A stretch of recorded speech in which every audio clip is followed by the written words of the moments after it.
As we are ready to move to the second panel, and our last panel for this afternoon, we would like to please be seated.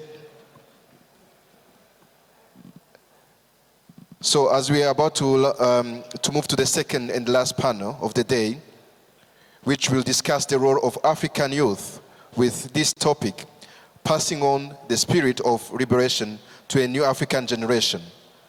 This exchange will be moderated by Grace Mugabe-Kazi, a young entrepreneur and strategist, as well as a member of the World Economic Forum team of Global Shapers.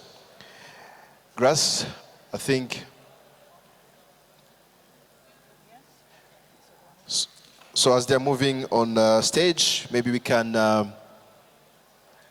keep moving. Request that protocol, please help us to have everyone seated. And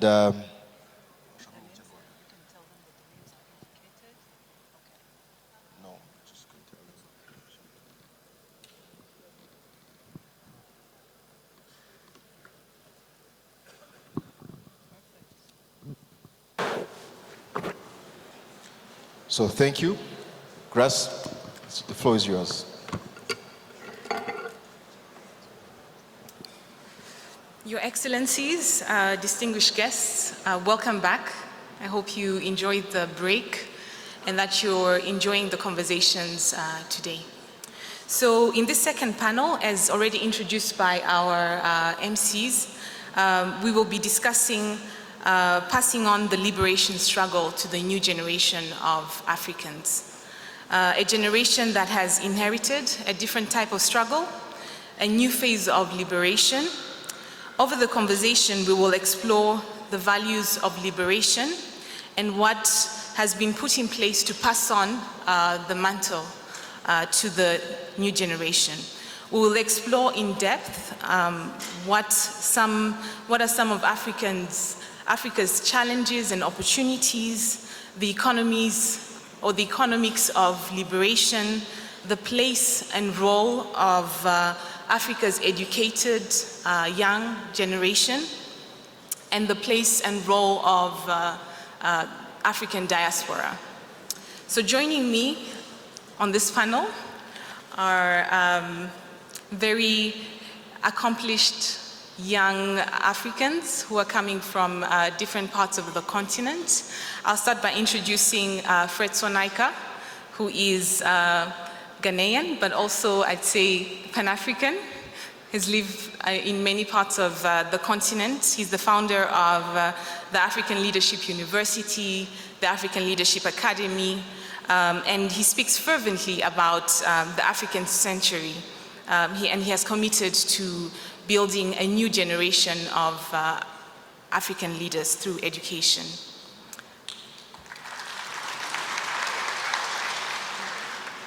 A warm welcome, Fred.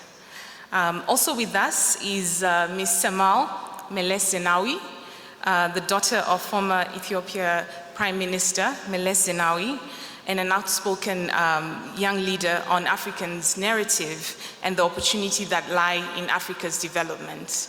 We're really pleased to have you. Yes.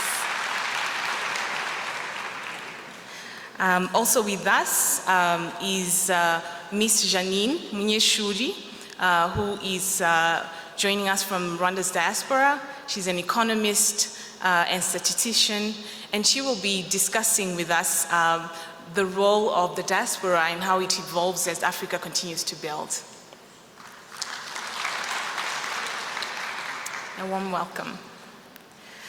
We also have, joining us all the way from Zimbabwe, Southern Africa, Brian Kagoro, who has asked me to introduce him as a Pan-African and governance expert with many years of social activism. And so we're delighted to have you, Mr. Brian. We'll be looking forward to your perspective.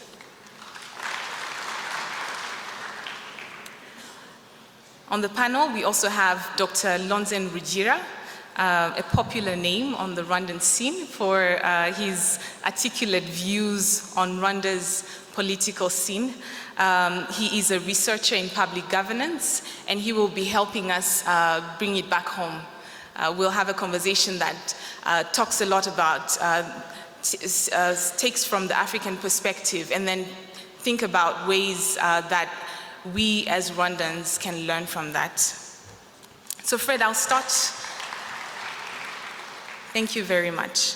I'll start with you, Fred, because you blend academia and business and bring an interesting perspective on what are the opportunities and the challenges that the current century presents to Africa, as well as the role of young people. Taking a 360 view on this new phase of liberation, what would you say are the challenges that we want to really acknowledge and the opportunities that we should be aware of for Africa?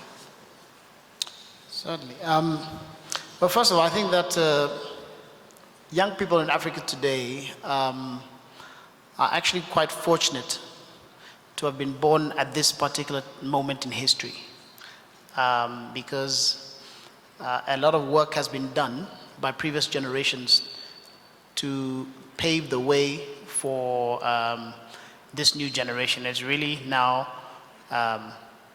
up to the generation to either take this opportunity or to lose it, right? And so I think that I would say that the battle that this new generation needs to be fighting is one for economic liberation,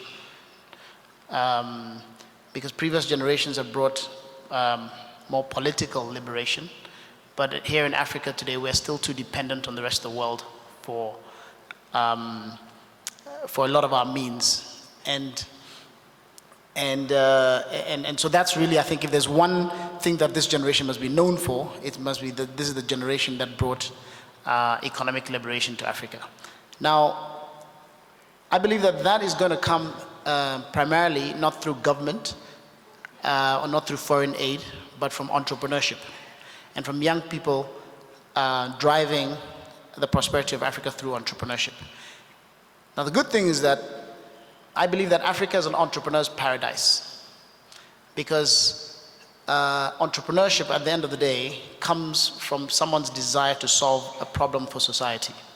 And in doing so, you're able to create a solution which people pay for, and you actually have impact on people's lives. So the great thing is that Africa is a continent that has lots of challenges. And I often talk about what I call the 7 grand challenges that Africa has this century, and the 7 great opportunities. The challenges are big problems that we have to fix in Africa. So these are things like urbanization. We have 800 million people who are moving to cities in the next 40 years. When you start thinking about that, then that opens up all kinds of questions about, okay, how are you going to do the urban planning for these cities? How are you going to think about the architecture, the real estate development, sanitation, water, etc.? Nigeria has a backlog of about 20 million homes, but they're only building about 150,000 of those every year, right? So if you think about that, then suddenly the person who's able to come up with a solution to build low-cost housing can become a billionaire, and you can also really change lives. Another big challenge is healthcare, education, infrastructure, governance, youth unemployment, and climate change. These are all big, big challenges, but on the other hand, they're all opportunities which are waiting for an entrepreneurial solution to solve, and in doing so, we can create jobs and we can create change on the continent. On the other side is what I call the 7 great opportunities. And these are things where we have been blessed as a continent, and where we sort of have very low-hanging fruit. So these are things like agriculture. We have the largest amount of arable land in the world that has not yet been cultivated. We have plenty of rain, plenty of sunshine, but yet we import about $40 billion of food into the continent that we can grow here. So if you think about all the agribusiness opportunities that exist, where you can apply technology to improve yields and add value to agricultural products, we should be feeding the world. Another big opportunity is in tourism. And then if you think about what can happen through the empowerment of women, that's another opportunity. Another opportunity is in how do we manage our natural resources, like the oil and gas and diamonds and gold that we have. How do we think about arts, design, and culture? You know, there's a lot of creativity in Africa, and how do we, there's a big opportunity to leverage our creativity to create a creative industry that we can actually sell to the rest of the world. And you know, I think there's also a great opportunity with regional integration to bring our economies together, etc. So these are all blessings that we have as a continent, right? And it's up to this generation to say we are going to become problem solvers and actually take each of these, everyone pick one problem that they want to solve, and in so doing, we can create jobs for ourselves, and we can create jobs for other people, and actually bring the continent up into prosperity. Thank you so much for that take, which is very holistic on the current situation of Africa. Ms. Semal, I have been following the conversations, the debate around whether industrialization should take place in Africa, with the need for to be more cautious of green economies, with the resources that we're trying to work through. How does Africa position itself today on the global market? And perhaps you could share some of Ethiopia's own experiences, having having a couple of years of good GDP, good development every year. Yeah. I think part of the liberation or the industrialization of Africa is something that we've been sort of waiting for in earnest for some 4 decades now. And for a good, for those 4 decades, we've been following advice that largely resembles actually what my friend said just now. Let's not focus on the government, let's not focus on the state, let's focus on entrepreneurs, let's focus on, let's learn to live with informal markets, informal labor markets, informal, and let's learn to live with crisis has been, let's learn to make crisis pretty, I think has generally been the advice that's been given to us from the West. And I mean, the ideas that the West has been selling are as strongly argued by the West as they are, for example, by South America or South Africa or my brother here. So I think we have to start, I think the liberation of Africa in terms of the economy starts with the liberation of economics. I think it begins globally. We need to liberate economics from neoliberalism, right? So this idea of competitive markets being a panacea, the introduction of competition into our economies and into our political structures as being a panacea for all our problems, I think really is an idea that needs to be examined. I think in Ethiopia we had for I think about a good 2 decades done the opposite, but we're very much following what are the neoliberal prescriptions over the last 5 years or so. So it's a lot of liberalization, privatization, a focus on the competitive market. If you look at things that we've done, for example, in agriculture, it's about getting rid of marketing boards. It's about reducing state intervention in the market. Now, our exports have actually decreased over the last 5 years. Our exports are now lower than they were at 2012 levels since we started following and industrializing a model for industrialization that has been sold to us, like I said, for some 30 years. So Ghana is probably the best example, the most successful African example of the neoliberal reforms. If the measurement of success is development, Ghana falls very, very behind, right? So the very best example, if the very best example falls short from what we want, then I think we have to start examining the ideas that we've been following. And I think it's not an African problem, right? So you see it in America, right? Competitive markets have now essentially made the US a failed state, right? They've lost global hegemony to the competitive market. So if the competitive market is capable of making America a failed state, it can only be capable of creating many failed states in Africa, and it has created many failed or failing states in Africa. So to me, the economics of liberation for Africans begins with the liberation of economics from neoliberalism.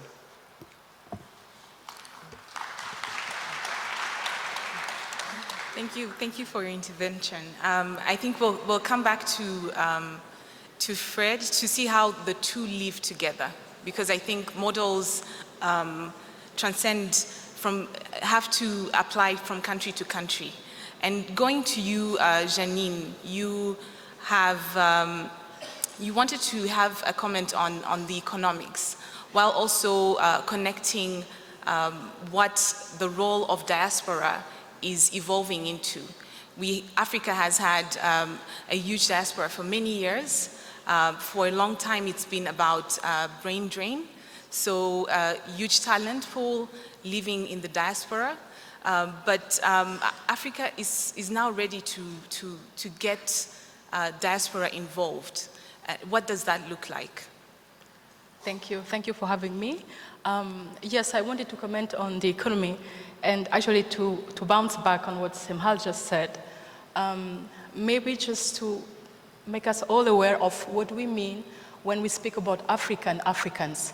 We are a population of 1.3 billion, and the median age is 19, which means that your typical African is 90-year-old. I don't think we often picture that when we speak about Africans. And 2/3 of us are, I think, younger than 30. That is also Africa and Africans. So when we think Africa, Africans, liberation, economy, we should think this demography.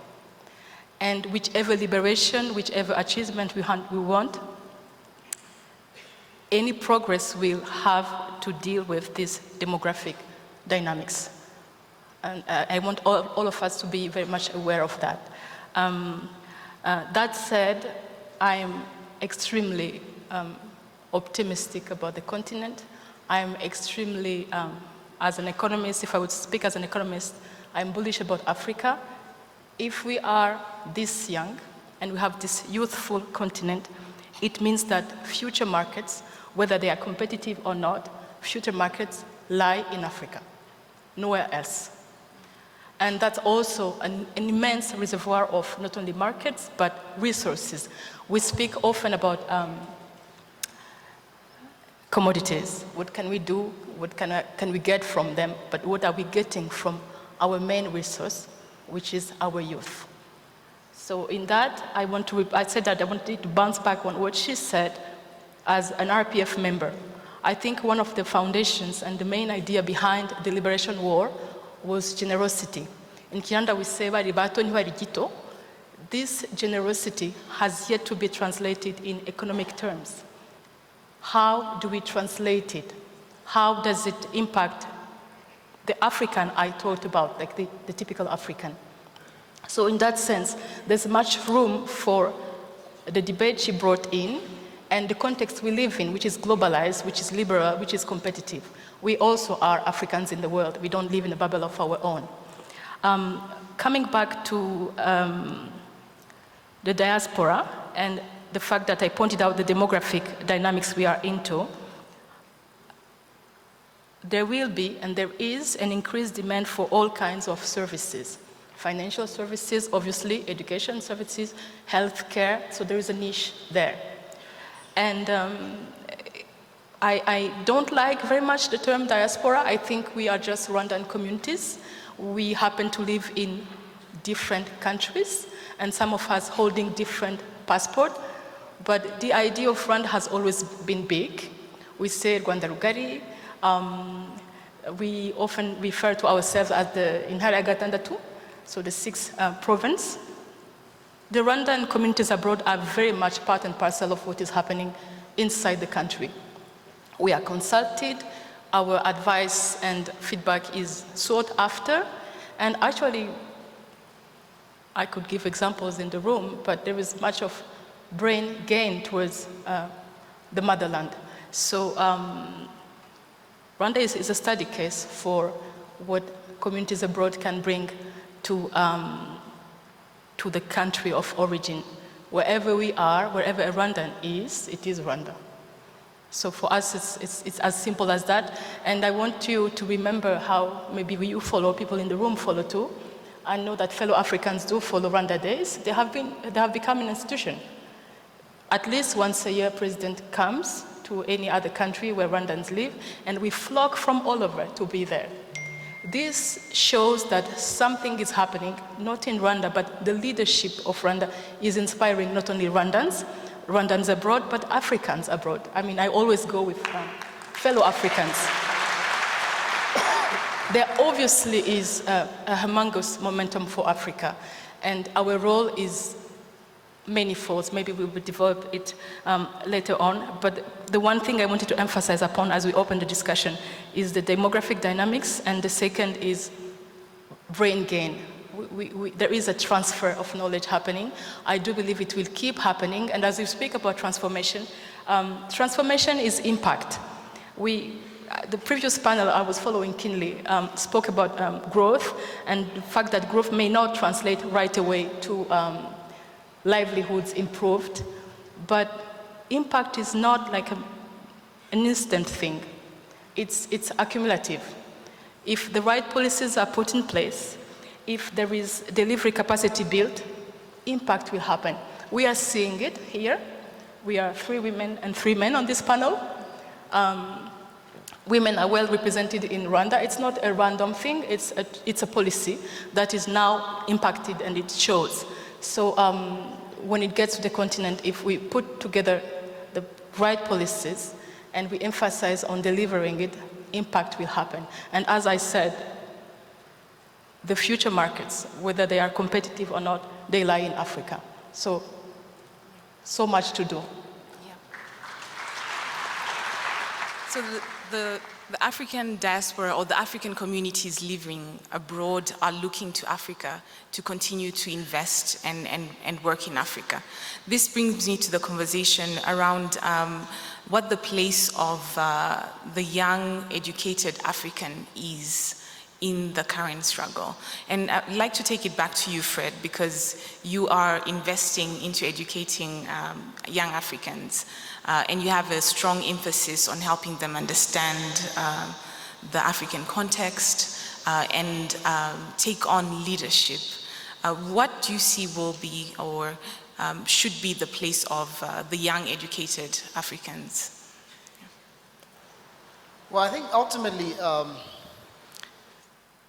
education is what converts this massive potential that we have, which we keep talking about. We have a young population, we're soon going to have the largest workforce in the world, 1 billion people by 17 years from now. That's not a long time. So people talk about a demographic dividend, but it's only going to become a demographic dividend if that workforce is somewhat educated and has skills.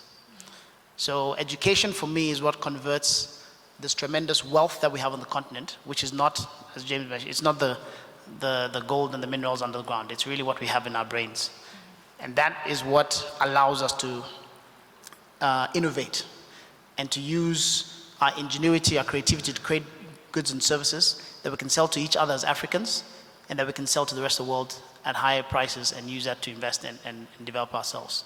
So unless we can educate this massive and find radical ways of educating people quickly in unconventional ways, to think unconventionally, so that we can come up with unconventional ideas that will allow us to, in a very short period of time, create our own wealth so that we can pave our own roads and educate our own children and feed ourselves. We're sitting on a big time bomb.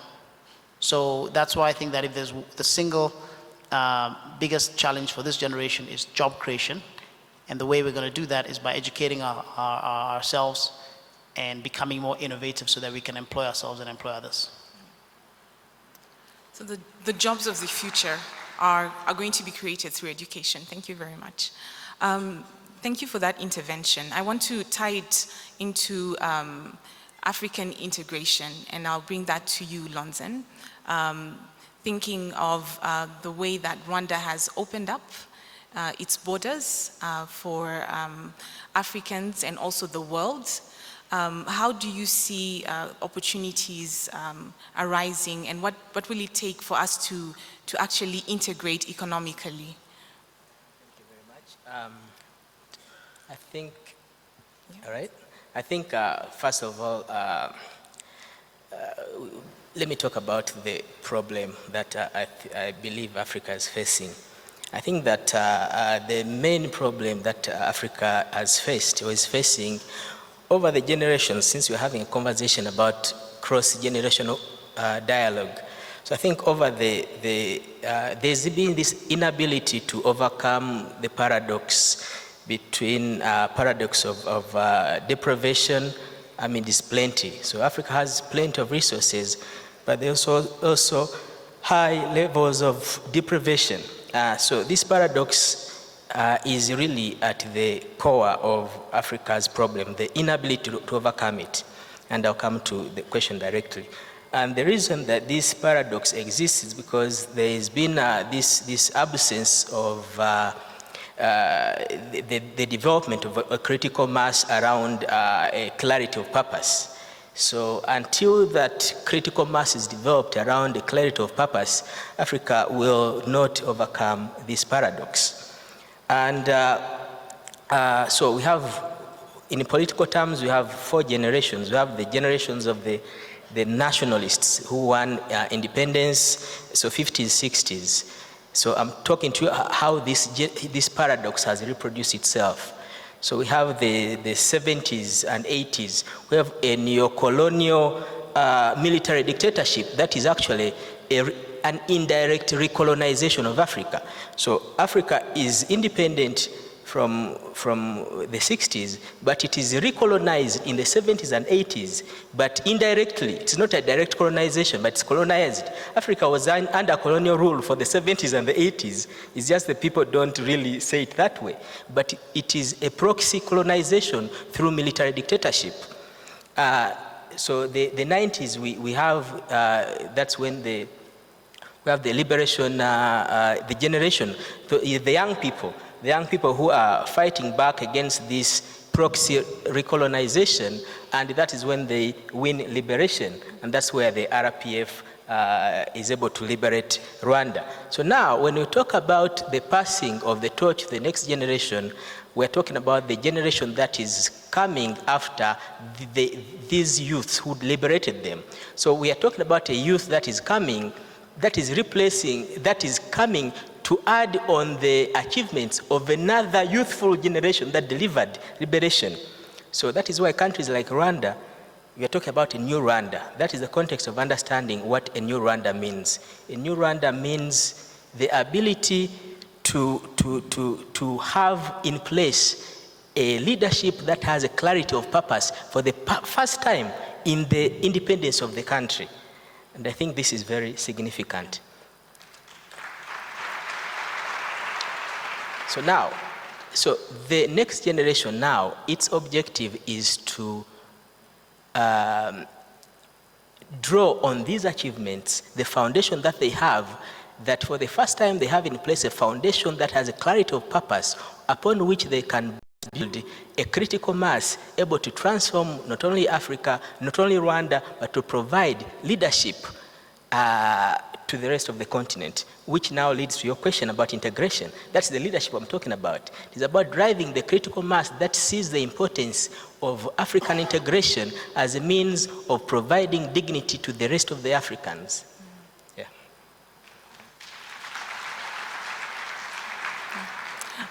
Thank you so much for that insightful perspective on the way Africans are now taking on a new role, especially in terms of economic liberation. I want to tie it back to this celebration that we're having, which has been the celebration of the RPF that liberated the nation, has reconstructed Rwanda, and is building hope, and is a model. Rwanda is now a model for many African nations of what can be achieved. And bring the question to you, Kagoro, who comes from Zimbabwe. You're a young political activist, if I may, as well as a governance expert.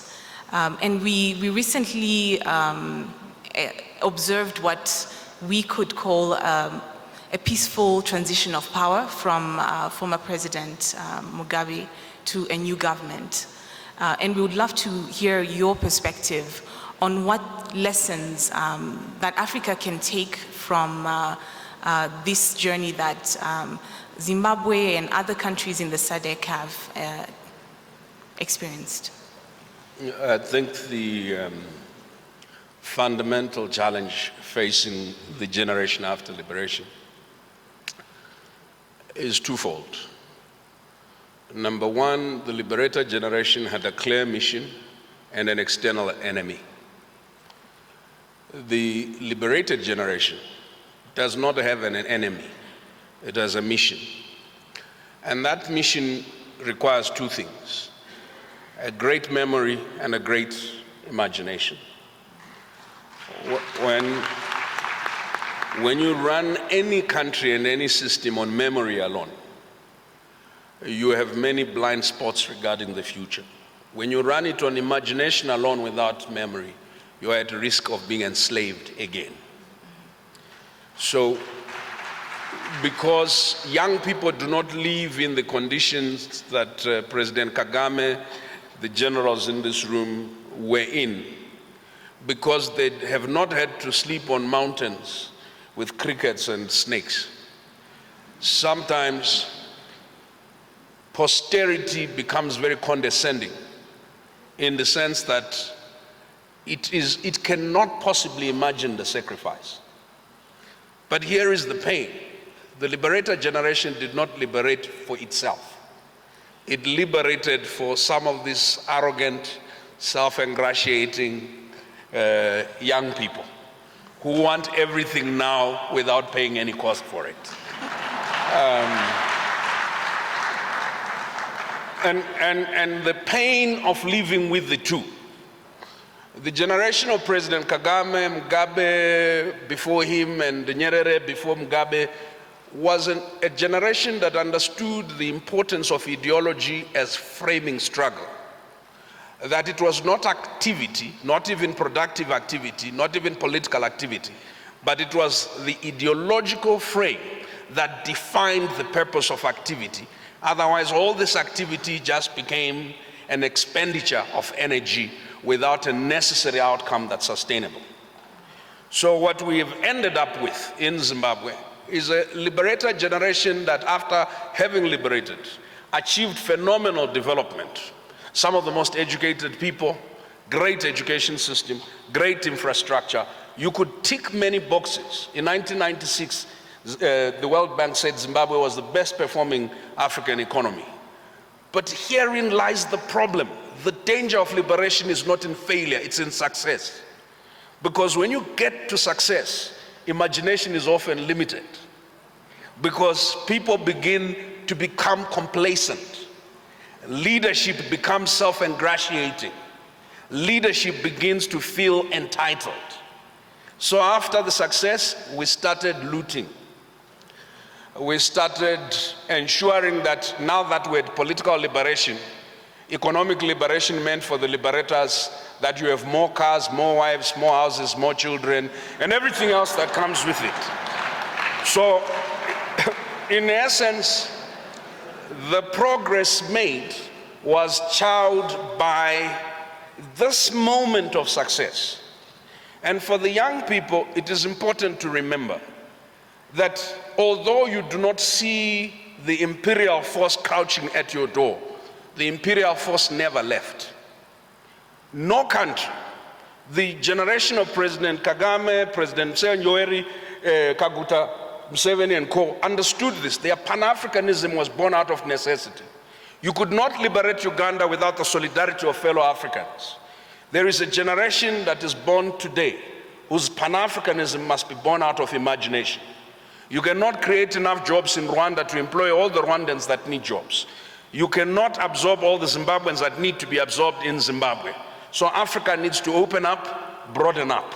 The one imperative The liberator generation did not need to invest that much in innovation in science and technology, because at the time the principle and the onerous task before them was to get the yoke of oppression off our necks. This current generation cannot develop purely by wanting to sell things. When Americans have gone to the moon and others have gone in deep sea water, it seems to me that the imperative for this generation is to leapfrog everyone else, not only in entrepreneurship, but also in innovation and development of those things that will shape the future so that the world needs us, and not the other way around. The current generation of young people has a real risk because we speak with American accents and we dress up and think we are on TV and we watch the TV and everything is globalized. We miss the one small fact. No civilization has ever sustained itself and dominated the world without projecting its own values. The Rwandan experiment is about this. And let me end by saying, when I grew up, I used to watch Chinese movies. So when I first met Chinese people, I thought all of them could walk on walls and do kung fu. But hearing, this is what helped ingrain in our minds, that a civilization must project itself first as capable. A civilization must project itself to close the gap between ideal and performance. That we cannot sell that much ideology when there's no performance to back it up. Ideology has to be backed up by lifestyle and performance. In Zimbabwe, the failure was this. We kept the ideology, we lost the lifestyle, and the state stopped performing. Africa will not transform simply because we're functional businesses.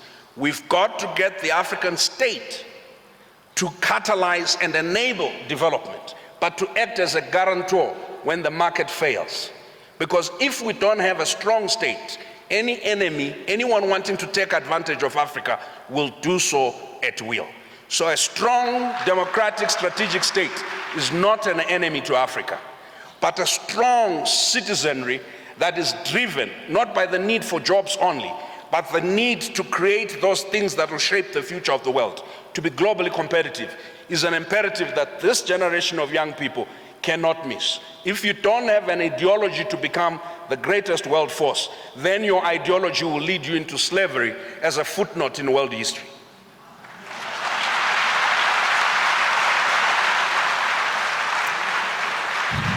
That was a powerful intervention. Thank you so much, Kagoro.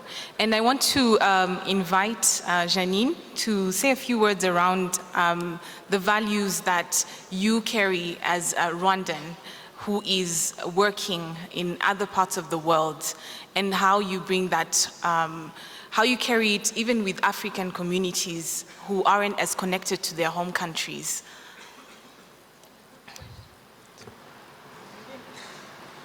Can you hear me? Yes.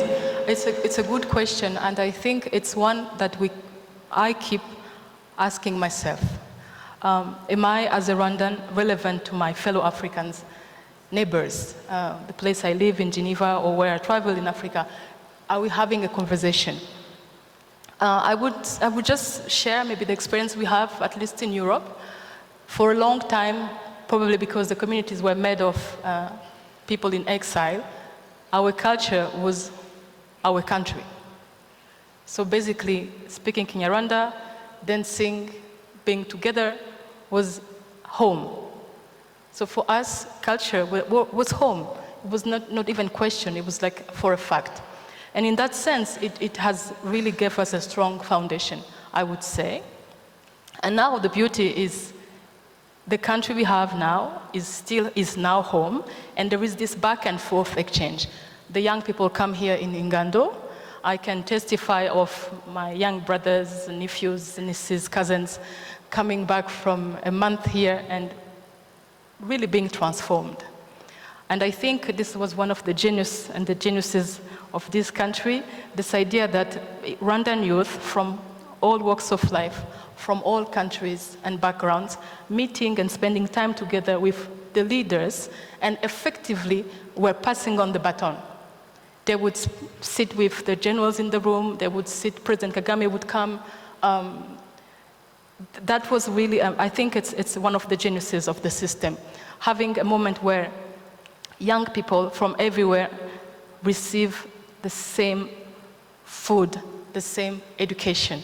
That kind of, it's a strong foundation. So that's one thing that when they come back, we speak the same language. They speak the same language as the people here.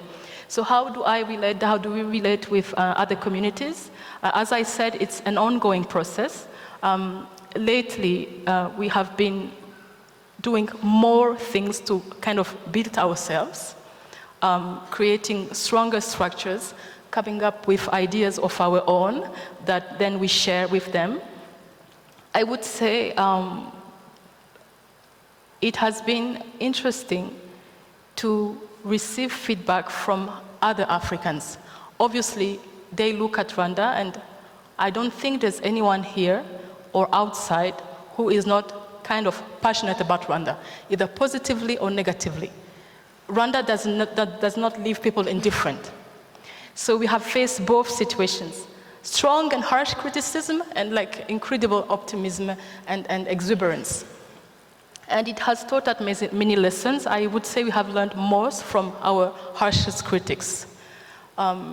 We had faced crisis with friends and neighbors from Congo, for instance, and we have learned to talk to them, to speak with them. And one thing that I want all Rwandans, either here or abroad, to live with is to never be happy about the misfortunes of fellow Africans. Our fate is common. So as much as we want everyone to be cheerful about our successes, we should feel the same compassion and concern about what's going on in other places.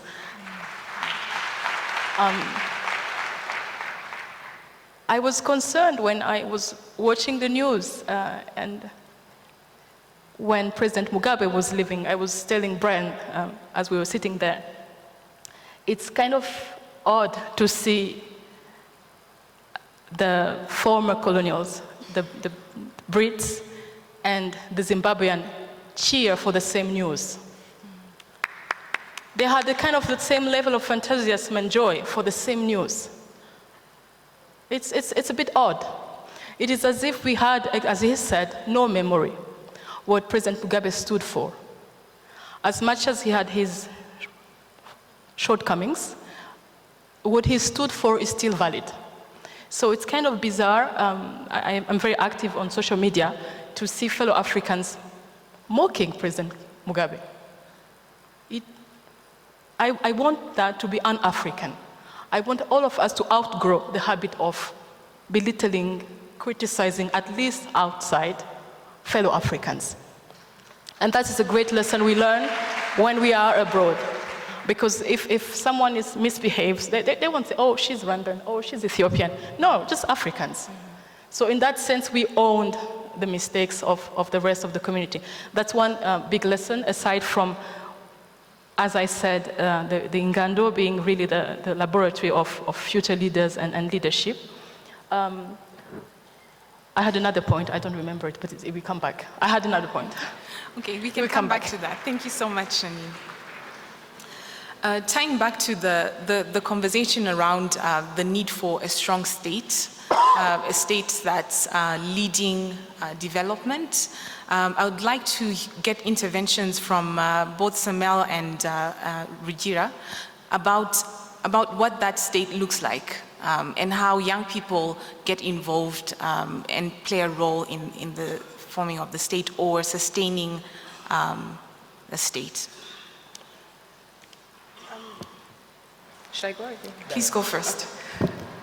I think how you join a state is to become a civil servant, I suppose. But I think more than just, it's the type of state, it's the nature of the state. I don't think it's necessarily a strong or weak, big or small. I don't think that's the discussion that we should be having. I think it's the nature of the state. I think perhaps the kind of state capture that he described of Zimbabwe in the early 90s is what happened in Zimbabwe is you had an interventionist state, you had a strong state, and you had things like a strong education system. And the timing of like you said, 1996, there's a 1994 World Bank report that comes out with prescriptions on Africa. And the timing is not accidental.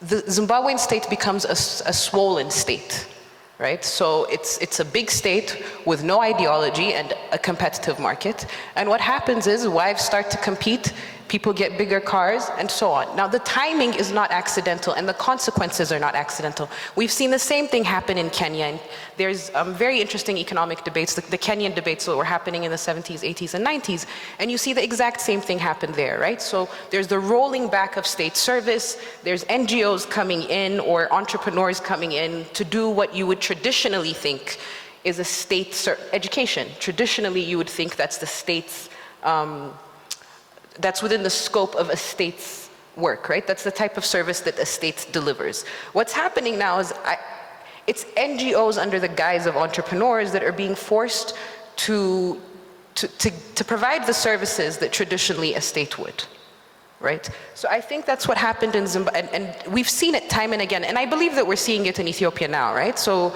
the IMF has just come in, competitive markets are a go. And when I say there's a very strong connection, we've talked a lot about innovation. And there is an institutional context to innovation. Innovation doesn't just happen because I feel creative that day and I'm gonna draw a rocket and it's going to turn itself into a rocket that flies into space. That's not how innovation occurs. There's an institutional context to innovation. Those institutions do not exist in Africa. The state has to build them. Right? As a young person, as a young 19-year-old German, and as a young 19-year-old Ethiopian, I do not have the same access to institutions, research or otherwise, that will allow me to innovate, including access to finance, right? So we have to me, we have to stop thinking about, and the funny thing is, you mentioned the Chinese and Kung Fu. There's a really excellent example by a Korean economist, Ha-Joon Chang, a heterodox economist, so he opposes a lot of the neoliberal policies. And what he was talking about is the idea of the invisible hand in the competitive market, right? So when we see Kung Fu movies, this is an example he gave, when we're watching Kung Fu movies, we think that these people are actually flying through the air. You know, their kicks are 6 meters high and so on. But there's invisible wires carrying them up. And it's the same way. There are invisible wires carrying up the market. The market, you know, this idea of an invisible hand is somewhat silly. Interesting perspective. So I think, to me, it's, yes, get involved in the state, absolutely. Get political, absolutely. Get radicalized. I think young Africans need to start reading Marx. That's what I think our salvation will be found. And begin to question these assumptions. Begin to question these assumptions that we do not question. Something that's funny is the 1994 report, the World Bank report that I mentioned. Every single panelist has regurgitated one or another, whether it's a prescription or an analysis of the African problem. All of us have regurgitated something from that report. I bet you none of us have read that report. You belong to Global Shapers. They're very active in Ethiopia too. It's funded by the World Economic Forum. I have never seen them speak about economics, not once. I have never heard anybody talk about economics.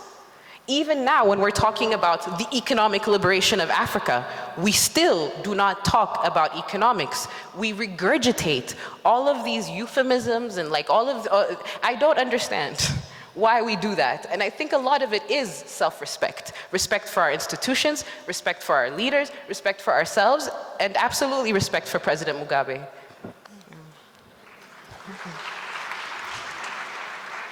So Rujira, thank you so much, Samel, for your perspective. Very interesting. I would like to take it back to you.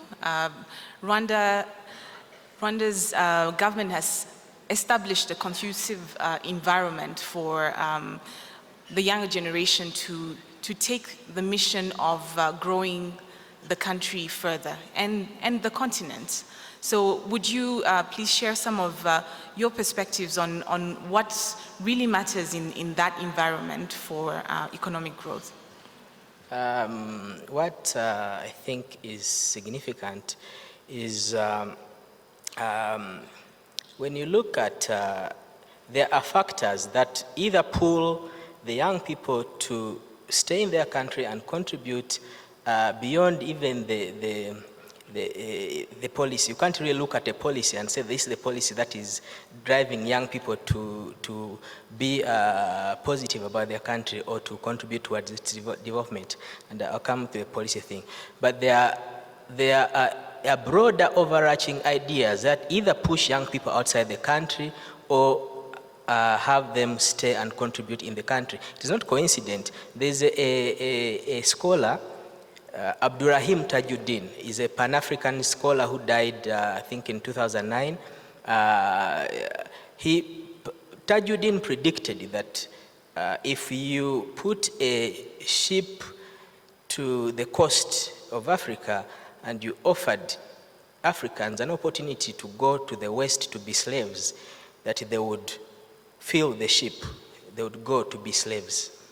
Now, this is less than 10 years ago that Tajuddin said this. Tajuddin is a Pan-Africanist. Why is it that he is able to predict what just took place in Libya a few years ago? When Tajuddin said this, many people thought he was exaggerating. This tells you about the governance environment that young people are going to be growing in, and whether they are going to choose to contribute in shaping it or to flee it. Now, it is also not a coincidence that among the young people who were rescued in Libya, there's not a single Rwandan. It's not a coincidence. If you start to see the people, the young people who were rescued from Libya, you look at the countries they came from, there's a pattern about the environment, governance environment in their countries. It is also not a coincidence that Rwanda is the country that went to rescue them.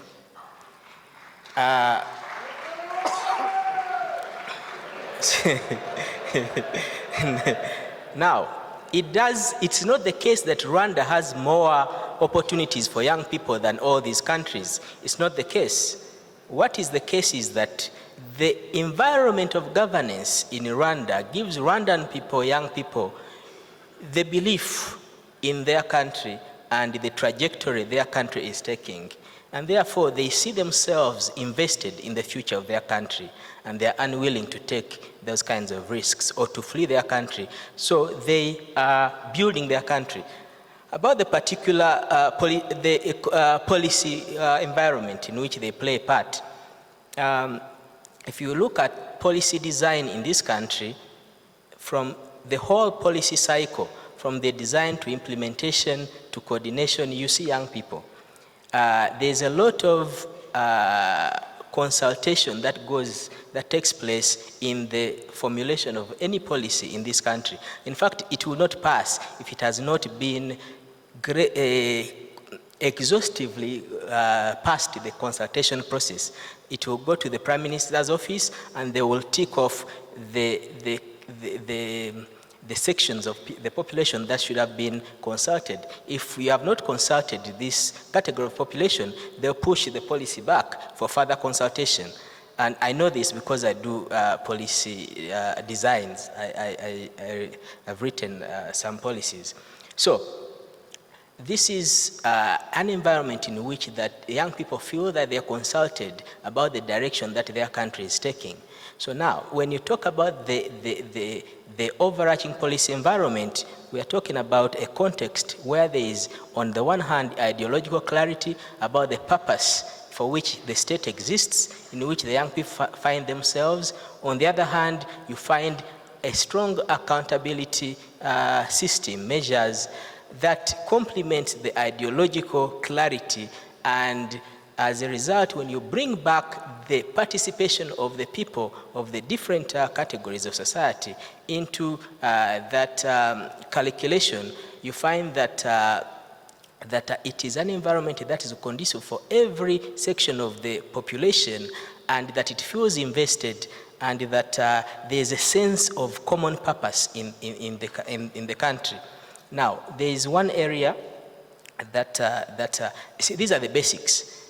Now, when you go in each of the other countries, they'll talk about these things, but they'll not do them in practice. The extent of the consultation will be very deficient. The extent of execution capacity will be very low. But the accountability measures that complement the ideological clarity ensure that the execution capacity is very high, and that there is strong accountability where there is a failure of execution. Now, because these are basics, and because Rwanda takes them seriously, Rwanda is shifting.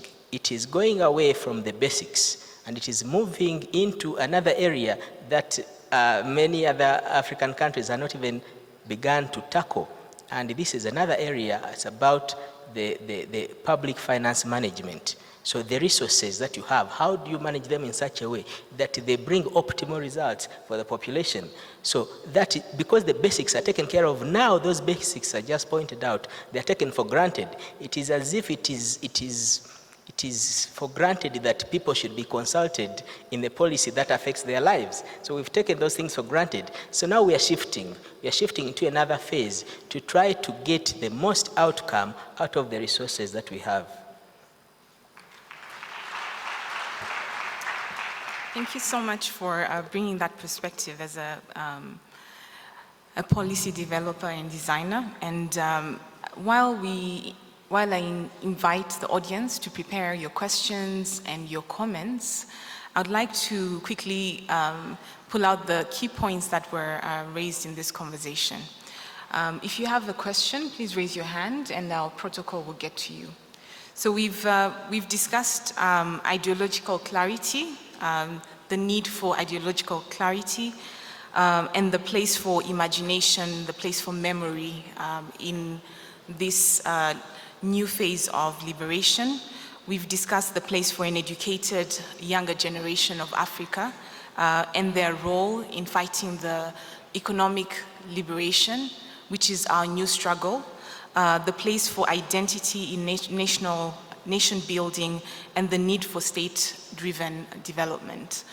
So I'm going to invite the protocol. Let's start with someone on my right. Please introduce yourself and be brief and concise. Thank you very much. My name is Gatete Nyiringabo. I am a lawyer and an African storyteller. I'm going to start with an anecdote. If you think a fellow can't sing, all you have to do is to call his music a hellish roll. I'm saying this because I've been sitting in this room and listening to the amount of wisdom about the struggle of African liberation movements. But since these African liberation movements were created, internet has intervened. And we have, someone said we have, the median age is 18 years old. So here we have a situation where we have elders who went through the movement. And one of the ways they were enabled to preserve the spirit of the liberation, for instance, the RPF, they tell us that culture and upbringing at home and tradition was able to preserve the idea to return to Rwanda someday, and that's where they drew their courage to come back. But today, those frameworks, those platforms of education, of incubation of the youth are no longer valid today. Because those who know, those who have the spirit of the liberation are not in as much communication with those they are transmitting the values of the struggle to. Because those to whom the transmission of the struggle is today are on the internet. And on that platform where they draw their information, African elders are least present. There's a saying in Kinyarwanda, ngutaganiriye na se, hamebyo sekuru yasizavuze. He who has not spoken to his father will not know what his grandfather said. Now here we are with our fathers, with whom we're supposed to be speaking, yet we are accessing information from someone else's father, whose father was actually an oppressor of my father, whose my father fought and liberated themselves from. So I am being colonized. I'm the son of a freedom fighter who's being colonized by the same colonizer of my father. So my point, to wrap up, all this brings me to the idea of my wish today at RPF 30. My wish is that we Africans start thinking about an African media, a media that defines what African heroes are. We must not wait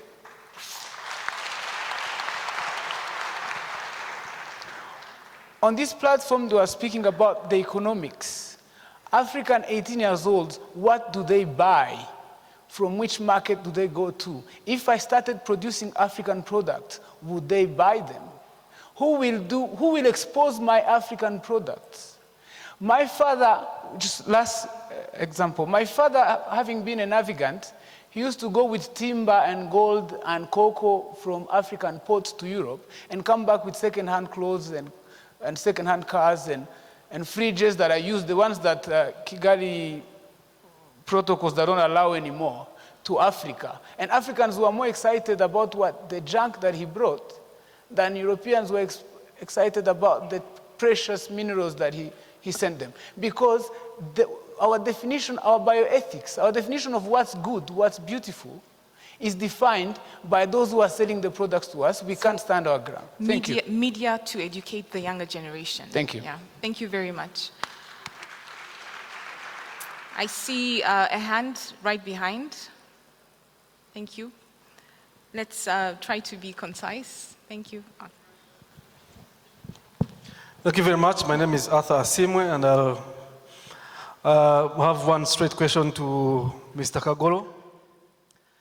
Now, when you look at the story of liberation movements in Africa, I think somewhat the story is a bit depressing. Because, like you rightly say, they start off well, with very good values, with very good political intentions, but along the way they seem to be hijacked by individual interests. And the story is cutting across Africa, especially when you're looking at the different liberation movements. Now, my simple question is, what lessons should the RPF, that today is celebrating 30 years, draw from this sad story of the past liberation movements of Africa that have not lived to the expectations of the Africans? Thank you. Thank you. Your question was to Kagoro. We'll take 2 more questions before getting back to the audience. Yes. Thank you. Irakiza Henry Israel. I'm the student at University of Lay Adventist Kigali. Munyeshuri said that we Africans shouldn't be happy with the misfortune of fellow Africans. And this reminded me of the statement made by the former president of Tanzania, Kambarage Nyerere, where he said that if the house of your neighbor catches fire, he meant these traditional houses, Nyakatsi, which we no longer have in Rwanda. He said that if the house catches fire and you feel like it has nothing to do with you, then what will happen next? Your house also will catch fire.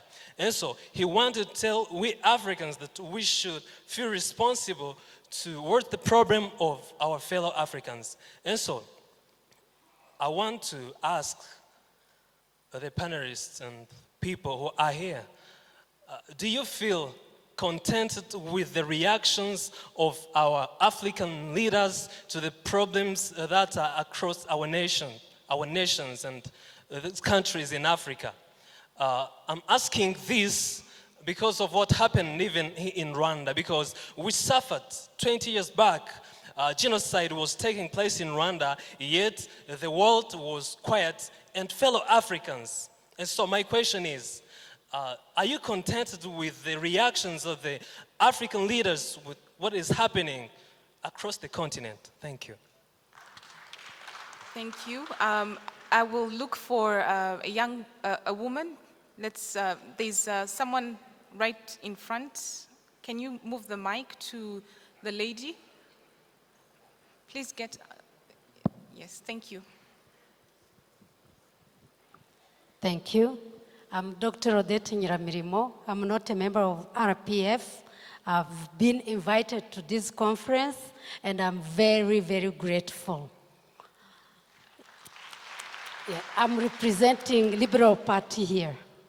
So the question I want to raise is about culture. Because even in the first panel, the culture was talked about. And what I'm thinking is that culture should be dynamic and is dynamic. Now, if we say culture is the foundation of transformation, I agree. But what do we do to make sure that culture also goes in that transformation that we are talking about? When we look to what is happening in many parts of Africa, we see many practices that are very harmful, even to development. And I'd like to ask if there is someone who can comment on that. How do we also drive that transformation in our cultures that are, of course, a good foundation for economic transformation, but that the culture also be in accordance with the time today, and our youth are also in good line instead of always looking back on what could change in that culture. Thank you.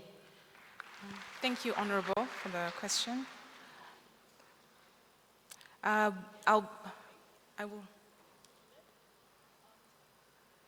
Could you please be more specific?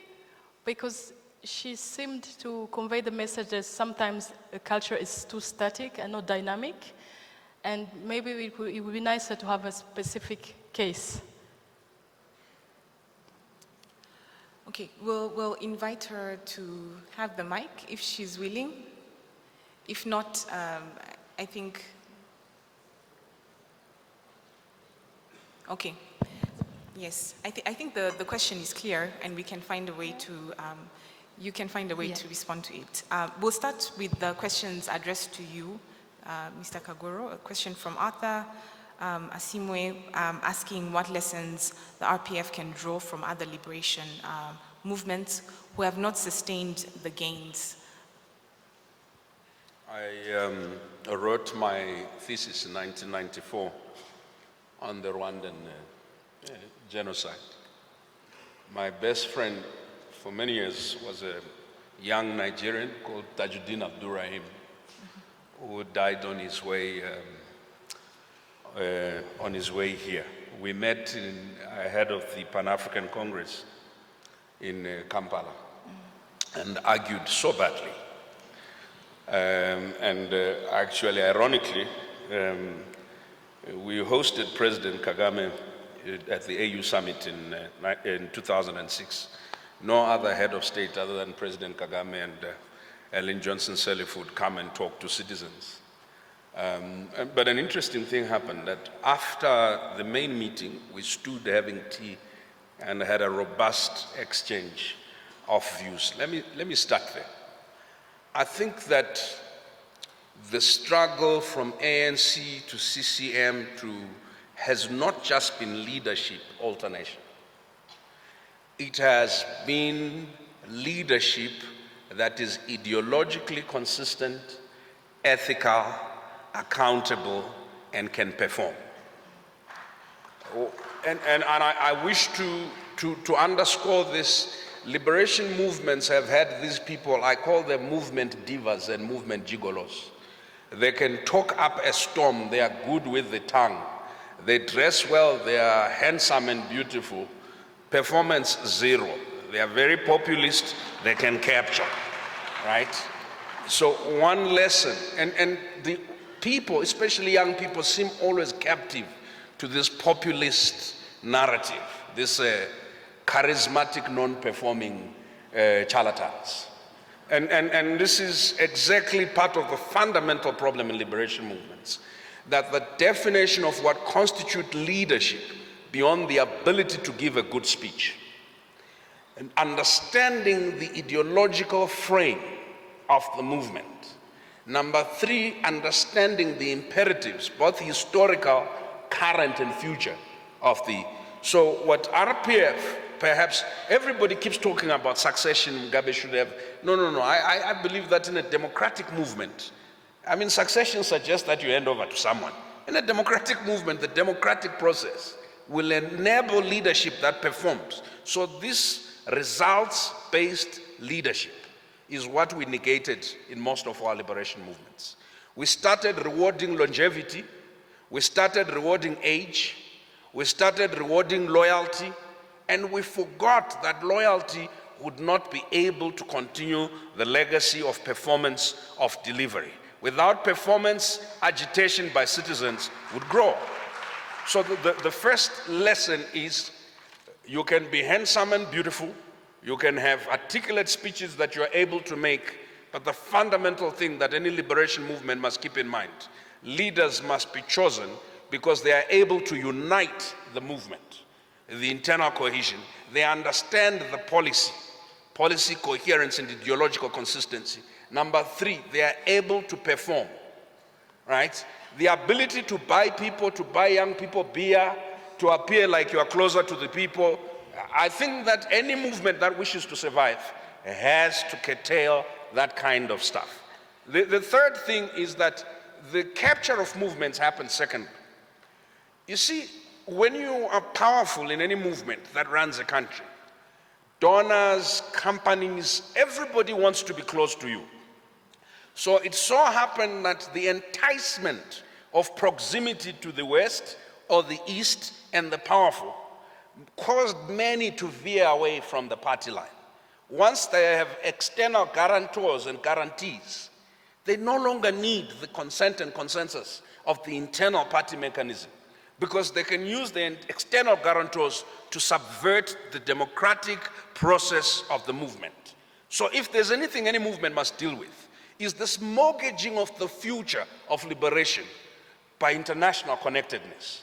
The third and last thing, the movement always seem, after they've performed very well, we are seeing it in the ANC, to get to the stage where we start using region, class, old schools, little things that were anathema at the beginning of liberation.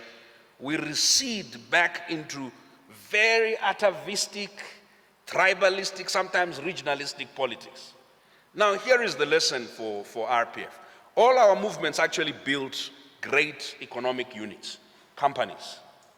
But we were so trusting that we left the companies in the hands of individuals that we believed to be loyal. In the meanwhile, in our trust, they built empires within the movement. And the movement was subject to hijack from internally by people who had become wealthy running the financial arms of the, and they had used that access to create jobs for their boys, for their girls, and before we knew it, the entire movement had been hijacked from the grassroots to the top. I think, Madam Chair, the lesson for RPF is this: ideology is important, diplomacy is important, knowledge and research is one thing that's capital, but investing and educating the youth is much more than making speeches to them, right? Much more. I think that we invested in defending ourselves against the external, but we didn't invest sufficiently in defending ourselves in the other liberation movements against the internal rot, the ideological backsliding, and the capitulation on fundamentals of the values of the party. There is an opportunity, an inclusive movement, an open movement. Openness is not the same as nakedness. That every opportunist who didn't come when RPF had no money can now come that RPF is a sound governing party. Openness and nakedness are not the same. They should always be a test to leadership. Do you believe in what we believe in? Do you live it out in your values? Do you walk the talk? Madam Chair, the last thing is on culture. I think that culture is dynamic, yes. Culture must be made. But sometimes I get frustrated as a Pan-Africanist. How many of you are familiar with any negative components of American culture or British culture? Right. But Americans don't spend half their time talking about the negative. Each time I say culture, people now think I'm talking about FGM. I'm talking about, no. When I'm talking about culture, there are certain things about mutual respect. There are certain things about understanding that the neighbor is because I am. There are certain things such as solidarity. These are core components of our culture. Did our culture have things that are negative? Yes. Should our culture be modernized in certain instances? Yes. But my friends, Twitter, internet, and social media are tools. Like any other tool, a hammer, a shovel, the tool does not define identity. If a man blames the tool for lack of identity, such a man is dead.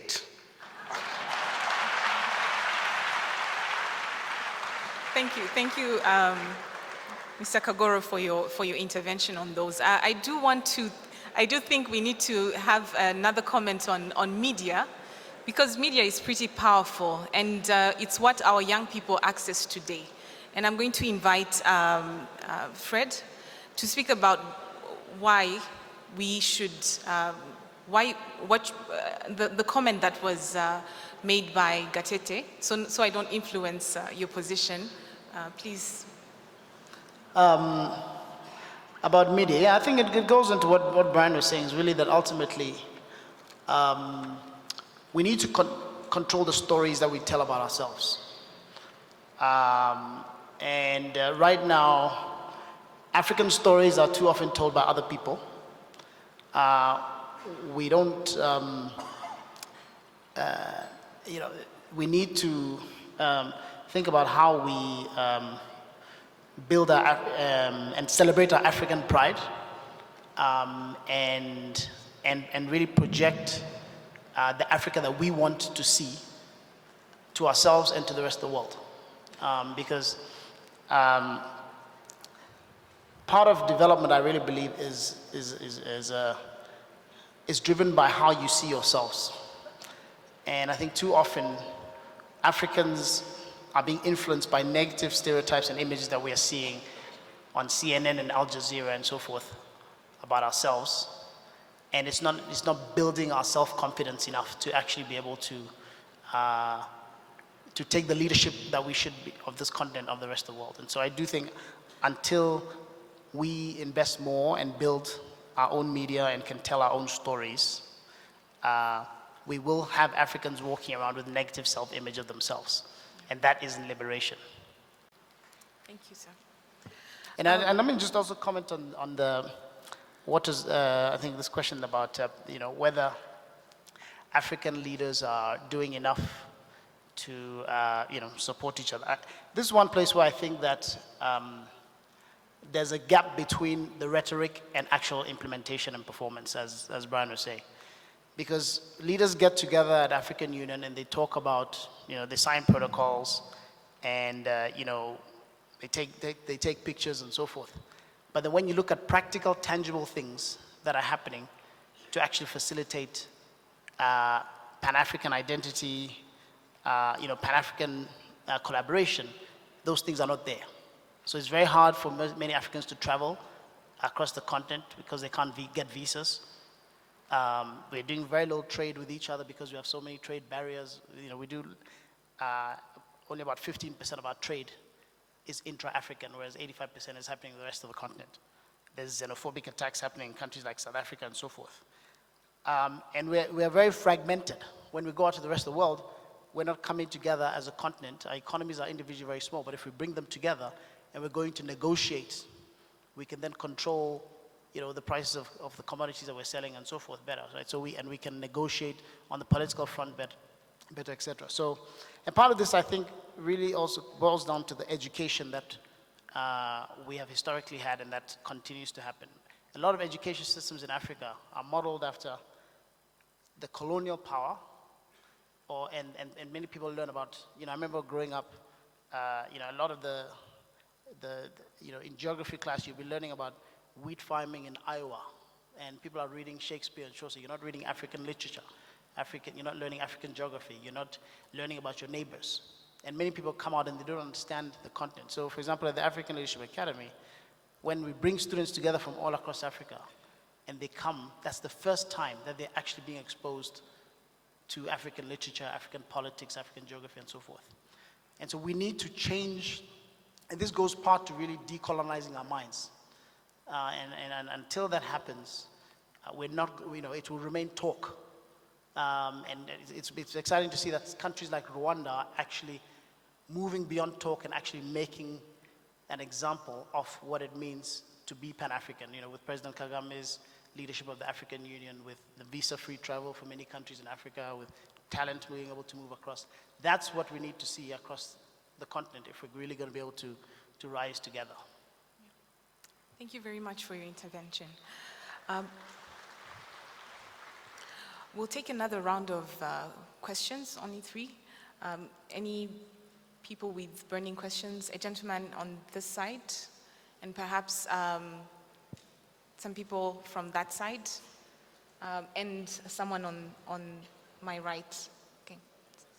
Thank you. My name is Nengo Ali, a Pan-Africanist and a proud cadre of RPF.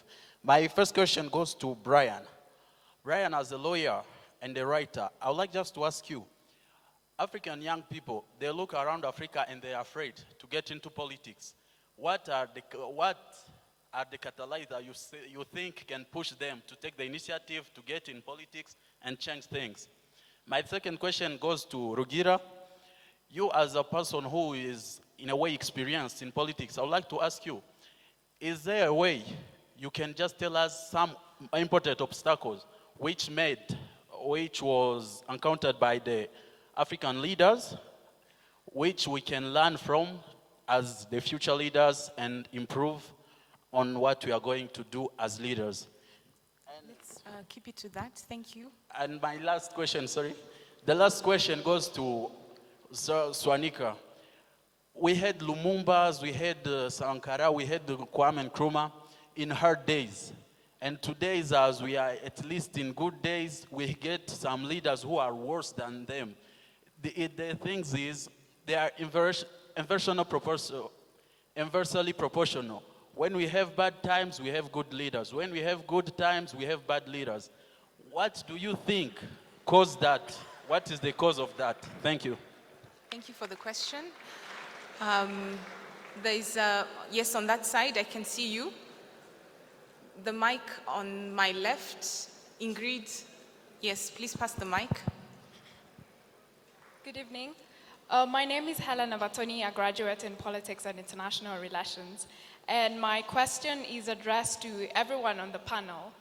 Now, not all African countries are lucky to have leadership that teaches the youth and encourages them to understand their country's ideology. Now, my question is, what is your advice to young Africans whose leaders are not ready to pass on the torch or have refused to pass on the torch, yet the young people are ready? Thank you.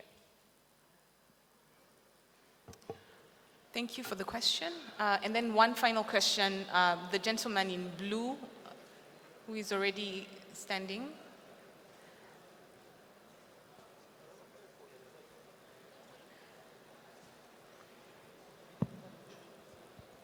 Thank you. My name is Joseph Ayimana. I'm a medical student. I'm Rwandese from University of Gitwe. Basically, my question is oriented to Fred, who is basically in the education system. If you see in like youth liberated, there's a problem of education system basically from colonial system up to post-colonial period. If you see there is a problem for unemployed youth Africans, this I think is caused by, because the system created for them, it is not fitting with the job market for Africans. Like, for example, there is a student who attend the schools and finish the senior 6 schools without job. While you have like WDA created in Rwanda, the student finished senior 6 schools and directly get the system of getting jobs in the system of the, like VTC and some other activities help them to get job in facility ways. So why right now we cannot create this education system which fitting with African market on job system? Thank you. Thank you so much for your question. That's all we'll take for now, and I'm going to, okay. We'll take one more question. Yes.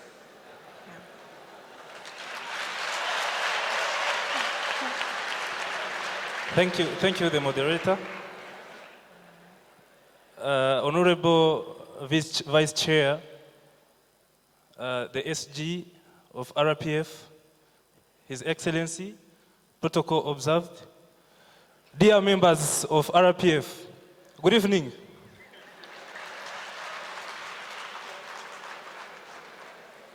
I'm Patrick, I'm Vitero Patrick. I'm from University of Tourism, Technology and Business Studies. I would like to share with my fellows Pan-Africanists on the panel, because I saw that they didn't discuss exhaustively about the achievement and why we are sitting here, the anniversary of RPF, especially regarding to the youth of Rwanda. And I hope the youth from other countries, they can learn from us. I can start from Itorero. Itorero is the training of Rwandan value. Because if you don't know where you came from, you will never know where you're heading to. So through Itorero, the youth of Rwanda will learn a lot, history and different things which can help us in the transformation, but as well as in leadership career. I will talk about cadreship sessions which are being taken in different universities, and as RPF is an engine of the government, but as well as Pan-Africanism in Rwanda, which is Rwanda chapter. I will talk about RIAF, Rwanda Youth in Agribusiness. There is so many platforms and incubation centers which are put in place to enforce, to empower, and to engage the youth of Rwanda so that we can take part in the transformation of our country as well as transformation of the whole Africa. Thank you, Patrick. I'll give you Thank one more minute. Yeah. The last one will be a question. In Rwanda, Pan-Africanist movement has been established from the national level up to the village. But we have a challenge or a constraint that outside of Rwanda, other countries of Africa, how far with Pan-Africanism spirit? Because we understand that Pan-Africanism is an ideology which is about mindset change, ideological. Thank you. So, my dear Pan-Africanists, from Zimbabwe. I'm coming straight to you. As the youth from Zimbabwe and across Africa, we have learned so many things in Rwanda, especially about preserving what we have achieved. But now, our elders or our leaders, they are fearing that. Patrick, they are fearing that after, there won't be a generation which will take over what they have achieved. Hello? What their role. Hello. Thank you very much. Thank you very much. I don't mean to interrupt, but we really need to get it moving. Thank you, Patrick, for your intervention. That was insightful. If I may have your attention again, I'm going to invite our panelists to respond to some of the questions raised. And while we do, I would also invite you to say your final remarks. We have 1 minute each. Yeah. So there was a question on African youth and their role, leadership, yes, education and leadership. And then there was a question on the succession of leadership in Africa, the education system, matching jobs. So I will invite you panelists to respond to it while also giving your final remarks. Well, I think the question that we have to ask ourselves is, who are we as a people and what are our aspirations? Once we know that we have a value system in place, and that value system is conscientiousness, so we are conscientious about who we are as a people, and then we build our entire society, all our sectors around a critical mass to express that conscientiousness. So the question is about that conscientiousness, which is very important for the person who, so in the area of education, for instance, there's one of the prominent journalists in our region here, Ulimwengu, said that Africa is the only place where you have people who study biology but no biologists, people who study chemistry but no chemists, people who study physics but no physicists. Now, the question is, how do we build an education system that brings this conscientiousness about who we are as a people to express into the young people who go into our education systems? The same thing with the media.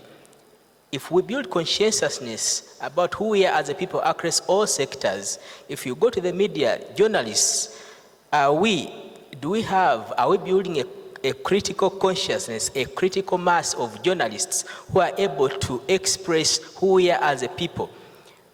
Today we have a narrative that dominates in journalism, and that narrative is to pathologize the African. The African is a problem. Now, the journalism that we have to build has to be able to depathologize the African, to express the African life. Who are we? So we have to build a journalism that is able to express our values. Finally, if I stay in the area of journalism, the front line in journalism against the African is in the area of democracy, in the area of human rights, in the area of freedom. This is the front line upon which the pathologization of Africa is taking place, where the African life is not valued, where it expressed in terms in which is derogatory. So as a journalist, how do we take our journalists on the front line where the African life is destroyed, is devalued, is made second class? So that is my main concern. My main concern is about looking at all African life and building a critical mass and expressing the African values, African value system in ways that we think represent who we are as a people and our aspirations. And the leadership question, I think, takes care of itself from there. Thank you very much for that intervention. Kagoro, yes. President Mkapa, is he still here? Yes. President, I would like you to challenge these youth. They are on Facebook and on the internet. Please, you can Google as I speak the OAU 1963 very first conference resolution. It had 3 things: UN reforms so that Africa can have representation, building a Pan-African media that would tell stories according to Africa. Number 3. So, since 1963, we've had this realization. I don't know how many of you were born in 1963. They have a saying, Madam Chair, that if you keep doing the same thing over and over again and not getting a result, it's a sign of genius.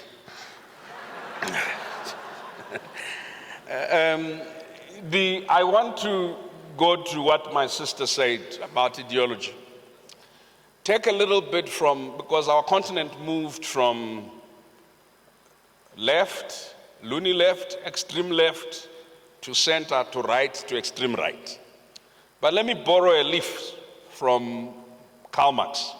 Marx suggested that he or they that own the means of production control the mode of production. They control the relations of production, and they control the outcomes of production. So, before the coup in Zimbabwe last week, the politics, as you know, that Mugabe stood for, was always that Africans must own the means of production so that they're able to control the mode of production, the relations of production, and the outcome of production. Now, I don't know how many of you remember the 1980s, but I know some of you are too young to remember. They used to train people to type 60 words per minute. Now today, your child who didn't go to secretarial school can type on the phone more than 60 words per minute. So I'm wondering what school you would have taken them to learn something. Now, this idea sounds attractive of educating for jobs, but that idea is in part correct. The other part, it is the most retrogressive idea. Do you know that doing computers was a sign that you had failed in education in the 80s? Eh? If anybody said to you, I'm doing computers, it was not a sign of genius. But today, if anybody says, I'm in ICT, that shows they are top-notch thinker. The shifting notion of employment and of market and of opportunity all depends on who is controlling demand, supply, the market, and production. I would like to disabuse any education system in thinking that it can, in this 4th industrial age, necessarily be able to educate anyone for the market. We don't know what the market will be in 5 years' time. We didn't know, and here is something people don't know. In 2000, they had this thing called Y2K. We didn't know, we thought the world was going to end or Jesus was going to come. But anyway, we thought all computer systems were going to crash. But in 2000, we were not half as conscious of the internet and social media. Madam Chair, I want to suggest to you as I close the following. Young people, your role is not only to enter politics and represent. Your role is not only to be in Rwanda. Your role is to be representative of Africa, in Africa, beyond Africa. Can you confirm if in your country there are some Chinese people and Europeans that you have seen, right? Just raise your hand if there are Europeans and Chinese in your country. Here is any nation that wishes to be competitor in this day and age must learn. We are not educating or training people to be national players only. We are training a globally competitive African who will take African values to dominate the rest of the world. Thank you so much for that intervention. Janine, I'll invite you to say your remarks. It's hard to speak after Brian, but I will try. And I will go somehow in his, I will follow him. I have left it for, I kind of forgot a point I wanted to make before, but my point was the scarcity of imagination. He pointed it out before I spoke about it, and somehow he's coming back to it. The jobs of the future, we don't know them.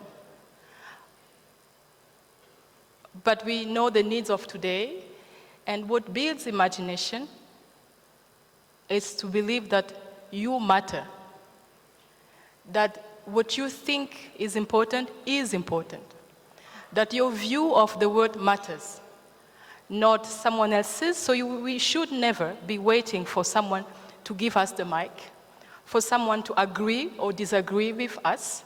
We tend to be sometimes like kids, waiting for the next award and being happy about it. The scarcity of imagination is something we have to address on a way deeper level. Rugira spoke about consciousness. It is consciousness. But believing that we matter, that what I think matters, that my view of the world matters, that that who I am matters, is foundational. It's the beginning of everything. But this generation of Rwandans today, they have a strong foundation for that. I'm pretty sure, and I'm ready to bet with anyone in this room, as I said before, the policies have been laid down, implementation has happened. We will see things happening that will surprise us. I want to bet on that. And I hope that our parents and the leaders who came before us will be surprised about the innovation that the young people here will bring about. It's bound to happen. I don't see the way it won't happen. It's bound to happen. So I'm still very optimistic. But the freeing of imagination is still something that needs to happen. That needs to happen. Thank you, Janine. I'd like to start commenting on actually something that you said earlier and he just said. I think you mentioned that it's a globalized world and it's a liberalized world. So, and it is a globalized world, and globalization in part is an exchange of ideas. It's an exchange of systems of governance.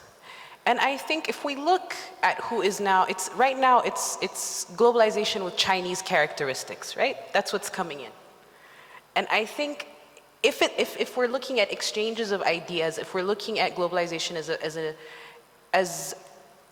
as a means of bringing in institutional technologies, earlier than, I'm sorry I'm blabbering, but I'll give you an example. Switzerland allowed for universal suffrage. That is, the women in Switzerland got the right to vote in 2 cantons in the early 90s, right? I did not have to wait that long as an Ethiopian woman to get the right to vote.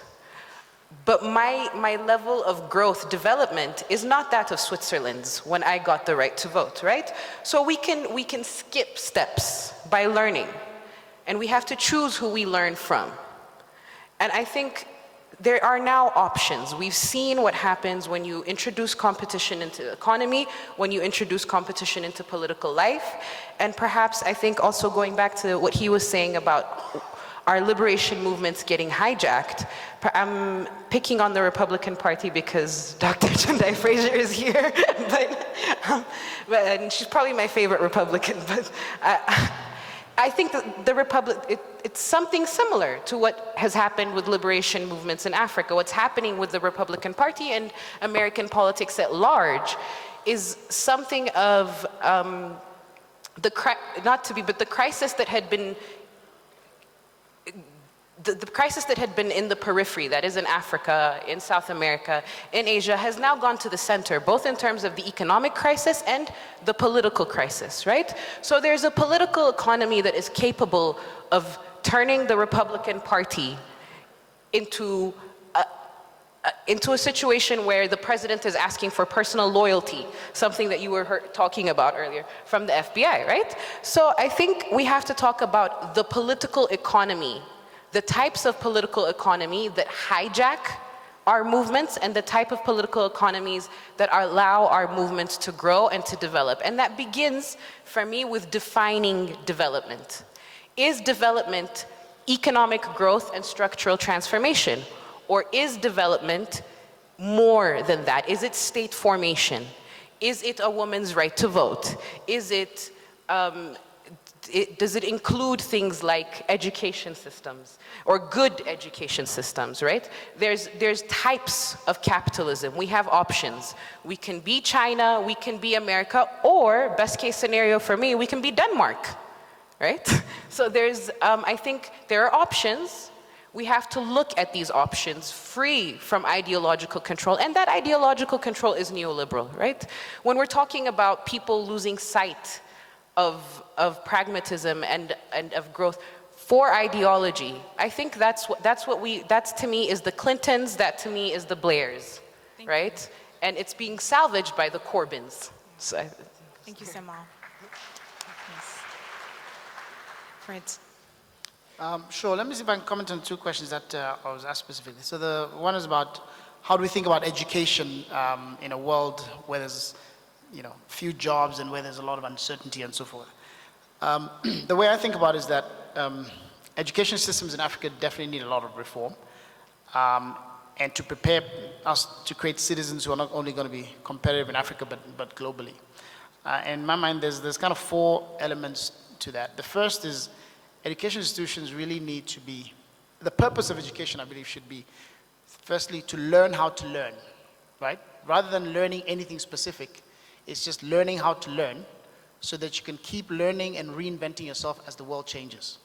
So that's the first thing that I think education system needs to do. And the second thing is delivering skills that will always be relevant even when machines and automation becomes increasingly relevant, right? So things like, how do you communicate? How do you lead yourself? How do you lead others and work in teams? How do you manage projects? These are things that will always be needed. And how do you understand emotional intelligence and so forth. The third thing is to imbue in people a sense of problem solving. So once to get people to understand the problems that society faces and develop the ability to solve problems, and education systems to really should be training problem solvers who are general problem solvers so they can keep solving new problems for the future as they emerge. And finally, I believe that education systems should be developing certain traits and habits in people. So things like passion, things like hunger, things like grit. These are things that will make you go through all the obstacles in life, and that will give you the kinds of drive and hunger to create change and to either create your own job or to be valuable to an employer. So and I do think that given the huge population that we have, the expectation should not be that someone's going to give you a job, but really think about how you're going to use your own ingenuity and innovation to create a job for yourself. And so that's the way I would think about that. And then the last thing I'll comment on is the question about, which is, I noticed my fellow panelists all missed or dodged, this question about why do we have good leaders doing bad times and bad leaders doing good? I've never actually heard that characterization before, so let me try and see if I can share a perspective on that. I think perhaps maybe what happens is that during, all leaders need a cause, right? They have a cause that they're fighting for. And so perhaps during bad times, say, in a liberation struggle and so forth, the enemy is so clear that the cause is very clear and the cost of failure is very high, right? And so that creates discipline. And it also, when there's a crisis, it forces clarity. Clarity of purpose, you know exactly what you need to do, and there's very little margin for error. And I also believe that the people who are being led are also much more intolerant in such circumstances for when people are not performing. And so it forces performance because there's very little room for error. But in good times, well, there isn't really a clear, there's no enemy. We've got all the time in the world. You don't need to focus. You don't have that discipline. And so therefore, maybe that's how these leaders that started out being good end up being bad. You know, and I'll close and relate to that and say that, you know, to achieve something great, I've heard this saying that says, to achieve something great, you need two things. One is a plan and not quite enough time. And I think that's what happens in bad times, is that you don't have enough time. You've got to have a plan, and you've got to make it happen. And I think as we look at this era that we're in and the new generation that we have, this is where we are today. We need to make a plan because we don't have enough time. Thank you very much, dear panelists. Thank you, Fred, for your final words. This has been a very interesting conversation. Your perspectives are appreciated. Your Excellencies, distinguished guests, and all protocols observed, we thank you for the opportunity to have this conversation. I'm going to hand over the program back to our MCs and invite our panelists to take our seats back. Thank you.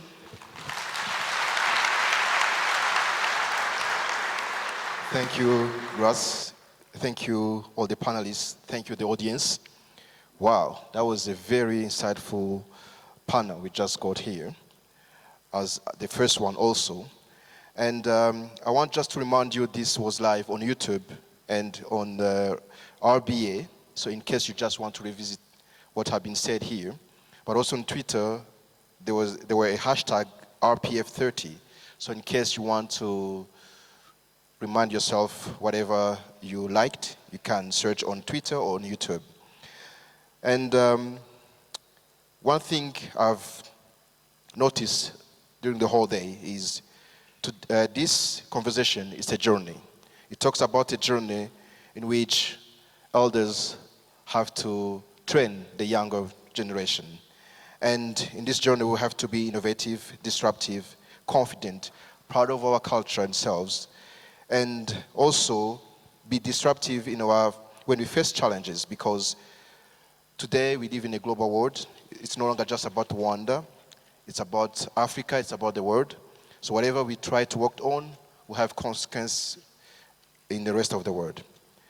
And my favorite quote today is the wisdom words we've got from His Excellency former President Mukapa, where he challenged us to align our actions with the so beautiful words we just mentioned in this room. If we can really have our bodies execute what our minds express so eloquently in this room today, then we will be a better Africa. So, Diana, the program is yours. Thank you very much. And the program is the end. I'm not going to speak too much. I think we've covered everything. I don't think there's any need for interpreting everything that has been discussed this afternoon. Your reaction was speaking for itself. So we hope you've enjoyed this conversation. And we should all remind ourselves that the conversation continues. It must continue. Enjoy your evening. Thanks.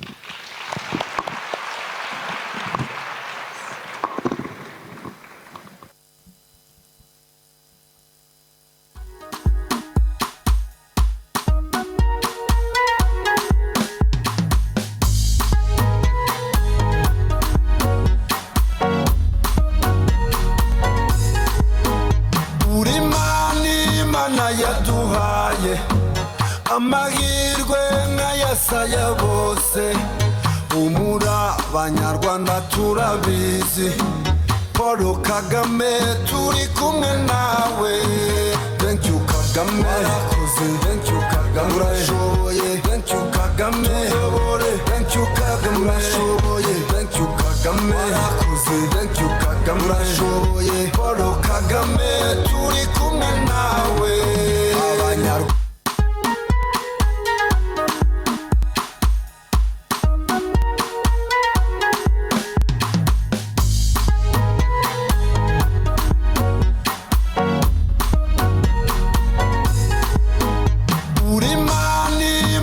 yaduhaye amahirwe nk'ayasaya bose umura abanyarwanda turabizi Paul Kagame turi kumwe nawe thank you Kagame Kagame, thank you Kagame, thank you Kagame.